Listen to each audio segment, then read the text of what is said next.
खुंगोन उदालगुरियाव खुंनाय आरो बेयाव खुंनाय बहुत पार्टिफोर दं मुंख्लंआलाय मुंख्लं बिसिनाबो मुंख्लं जोंनियाबो मुंख्लं मोनसे समाव बयबो ज'मोन नालाय दा बिसोर गभर्नमेन्टलि सिस्टेम खुंनो नागिरदोंमोन गभर्नमेन्टलि खुंनायाव बिसोरा माने बहुत किसुमान माबायाव मा होनो थाखा फैसानि बहुत गोनां दं थाखा फैसाबो अभाबाव बिसोर बेसा गैया गोगोम खुंनोबो हागौ होमबाबो जा इउनाइटेड फराम सिस्टेमै सेन्ट्रेल जा जिखिनि दं बेखौ जों खुंनाय जागोन आरो मोनसे खोथा दिनैसिम जों सम मोनसे बयबो जयै खुंबाय थायोमोन दा मानो जों आलदा आलदा खुंनाय जादों सम मोनसे 4 बोसोर गभर्नमेन्ट जाबाय दिनैसिम जोंनि फुलफिलखौ दिनैसिम रावबो साक्सेस खालामनो हायाखै गभर्नमेन्टआ दिनै जेलाव थानायानो होन मार्टियार्सआनो होन सोरबा मोननो गोनां जिखिनि दिनैसिम माने गभर्नमेन्टआ बेखौ 4 बोसोर बारबाय दिनैसिम माने 100आव माने 25%सोल' मावदों 75%आनो जायाखै बेनिखायनो इउनाइटेड फरामा जा जोंजों बिसोरजों खुनु सोमोन्दो गैया जा जोंनि एक्सट्रा खुंगोन गतिके रायजो राजा जोंखौबो सापर्ट होदों बयबो बेयाव लैहोर फैगोन आं बेखौ आसा खालामो इउनाइटेड फरामनि जानानै नोंथाङा जोंहा मानगोनां रन्जन दैमारि बिथांखौ गसिगोन बेफोरबायदिखौल' खोनानो मोनबाय थायो बेनि सायाव मा बुंगोन बेखौथ' दिनैसिम गभर्नमेन्टआ बिटिआर गभर्नमेन्टआ जिखिनि बुंगासिनो रन्जन दैमारि सारखौ गगोन बुंबाय थायो बे मोनसे पलिटिकेल इस्युस जाना थाबाय बिसोरनि दै माने बिटिआर गभर्नमेन्टनि जिखिनि रन्जन दैमारिनि सायाव बे पलिटिक्स गेलेबाय थानानैसो बिसोरो मोनसे गेमसो गेलेबाय थादों माने दा 4 बोसोर जाबाय केसान सासे बायाखै दिनै जिखिनि मोननांगौ रिहेबिलिटेसन बेबो मोनाखै मार्टियार्स जिखिनि दं बेयावसो माबा ओइ नंगौ नङा गोदाव सोराव बखि फैलाबायो जोंनि गफुरफ्राव हयना नहय रिहेबिलिटेसन सायाव मा बुंनो नाङो रिहेबिलिटेसन सायावसो दिनैसिम जिखिनि मोननांगौ माने मोनजोबाखै आरो माने दा होगोन होनबाय थादों माला होगोन बिसोरनि सायाव खोथा बेखौथ' जों बुंनो हाला गभर्नमेन्टआसो मिथिगौ दा गाबोन समफोर गभर्नमेन्ट बायनाय लोगो लोगो माखौ होगोन बे गाव गावनि खोथा आरो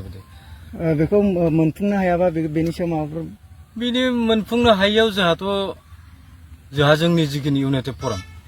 सेन्ट्रेल दं माने जिखिनि गभर्नमेन्टजों रायज्लायनांगौ स्टेट गभर्नमेन्ट बा सेन्ट्रेल गभर्नमेन्ट जों रायज्लायगासिनो जोंहाथ' प्लास पइन्टआवनो दं बिसोरसो गभर्नमेन्टआव थाना बेफोर बुस्थु मावनो हायिया बिसोर माइनास पइन्ट जागोन गिबियावनो दिनैनि बे बेलासि समाव जोङो बे दैमालु गेलेग्रा फोथारनिफ्राय जों बेखौनो खावलायनो सानो आरो बेखौ फोरमायहोनो सानोदि जोङो फैबाय थानाय 14 सेप्तेम्बर जि जोंनि NDFBनि मुंख्लं सान बे मुंख्लं सानखौ जोङो बिश्वनाथ जिल्लानि सिङाव गहपुर हालामनि दैमालु गेलेग्रा फोथाराव सानसेनि हाबाफारि लानानै गाजा गोमजायै फालिनो आखायाव लादों बेखौ जोङो सेन्ट्रेलाइजै फालिनो लादों इउनाइटेड फराम अफ एक्स NDFBनि जानानै NDFBनि जायफोर बिर जोहोलावजो बिथांमोना बर' हारिनि थाखाय बर' हारिनि थामोन्थानि थाखाय गावनि बिदा फंबाय बिमा बाय बाहागिखौ नागारनानै जिउ बाउसोमलांबाय बिथांमोनखौ मान बावनो जोङो आरो बिथांमोननि न'खरनि सोद्रोमाफोरखौ मान बावनो फैबाय थानाय जों 14 सेप्तेम्बरखौ बे जोंनि गहपुर हालामनि सिङाव दैमालु गेलेग्रा फोथाराव खुंनो थाखाय थाम थिम खालामनाय जादों जों गाहाय आलासि महरै